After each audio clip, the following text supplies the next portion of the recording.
Today we're going to talk about land development, and I'm going to talk about in particular the difference between a greenbelt piece of land and a brownfield piece of land.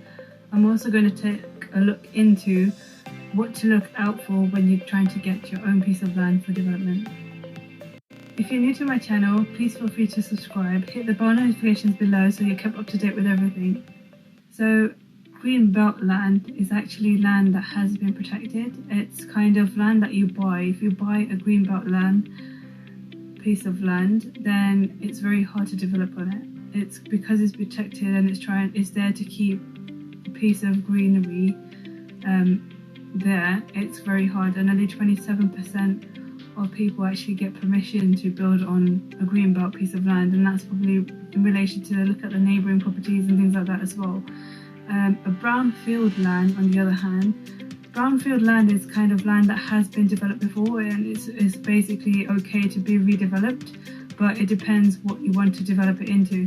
So brownfield land is okay, but you're more likely to probably get permission for that because it's already been developed before, and if you want to redevelop it, it's just going to be like, what do you want to redevelop it into? But to make sure that if you're buying land, you need to try and find out whether it's a green belt, whether it's a brownfield, or whether it's able to be developed on, because you would have certain areas that in the UK that even if they sell land, like agricultural land, they will be protected in some way as well. Another thing you have to take into consideration when you want a piece of land, and if you're looking to develop on it, in particular development for residential property or commercial property or whichever, you need to think about the different types of access to that actual site. So the first one I would say would be accesses to lorries. The lorries, if you're going to develop on that site, they need to have access to come in and out. That can be done on a site plan, but they need to have a wide enough road to get in. They will need to have a wide enough road to get in. You have to make sure that there's no hills, no ups and downs in that piece of land, so that you don't have anything sliding back down, especially if you've got a truck coming up and it has struggles to go up a hill, or if there's any way that you're going to be able to flatten that hill. These are things and considerations you need to take into place as well. The other thing I would say would be make sure there's no narrow lanes as well near that piece of land. So if it is very narrow lanes, or if their trucks are going to come in, it's going to be a struggle for them to actually come in with their supplies of materials like bricks, timber, things like that. And I'm speaking from experience, it is quite hard trying to get timber and bricks in when you have one entrance and one exit point, especially when you're in a built up area. So you have to be quite organized and you have to be quite planned in that aspect, especially when you're buying land. A lot of people would just go straight in and just buy a piece of land, and then they wouldn't even know whether it's a green belt or a brownfield. And I've had a few people ask me as well, and I think it comes out of people make mistakes, but I think it comes back to you need to actually do your research before you actually go out and buy something like a piece of land or property, because it's not cheap, and you can pay big mistakes for it. It will cost you money.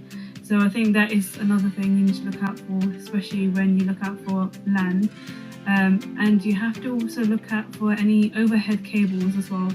There's a lot of places, say if you've got a piece of land, they might have a national grid lines running through it.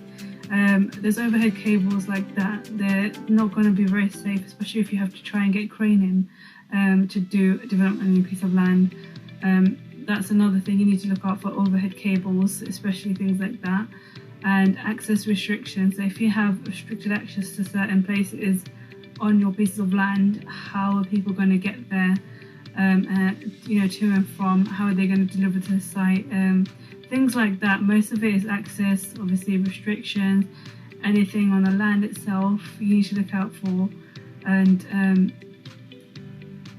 it's a lot of things that you might take into consideration before you actually purchase a piece of land, and there's a lot of work involved in it. But hopefully this helps you, these tips help you to look for land as well, and obviously to keep that in mind, that you need to be able to have people like lorries to access your site. You have to have something that is not too hilly as well, something that doesn't have narrow lanes around it, sometimes that doesn't have restricted access, something that doesn't have any overhead cables that will cause any problems that can't be moved.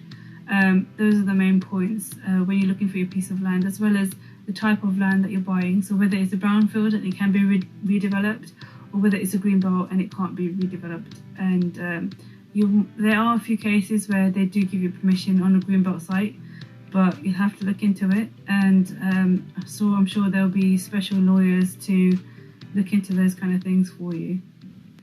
If you love this content and you want more videos like this, please subscribe, hit the bell notifications below so you keep up to date with anything. And if you have any questions, please leave them in the comments below and I'll personally answer them.